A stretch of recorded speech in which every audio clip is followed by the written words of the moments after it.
প্রান্তিক খামারিদের বৈষম্যমূলক উৎপাদনে ফাঁদ থেকে মুক্ত করা, মোকাবেলা করতে প্রস্তুত আছে। আপনারা আরেকটু কথা জেনে রাখুন, আমাদের ভারতে আন্দোলন হয়েছে, যারা বাংলাদেশ এই 17 বছরে যে অনিয়ম করেছে, যে সিন্ডিকেটের মাধ্যমে পোল্ট্রি শিল্পকে কুক্ষিগত করেছে, এই কুক্ষিগত থেকে আমাদের পোল্ট্রি শিল্পকে বাঁচাতে হবে। এই পোল্ট্রি শিল্প বাঁচলে দেশ বাঁচবে। আপনারা জানেন, গ্রামের নিম্ন আয়ের মানুষগুলো যখন কোনো কাজ নিয়ে থাকুন, কিন্তু বাংলাদেশের মানুষের হতে দিবে, এটা হতে দিবে না। এই প্রান্তিক খামারিদের ব্যবসা প্রান্তিক খামারিদের হাতেই থাকতে হবে।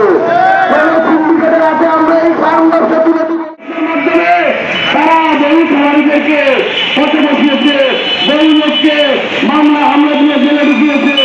আমরা কি করি কর্মসূচি ও কন্ট্রাক্ট ফার্মিং বন্ধ করার দাবিতে নগরীর সিএমবি রোডে বরিশাল প্রান্তিক খামারি রক্ষা পরিষদ।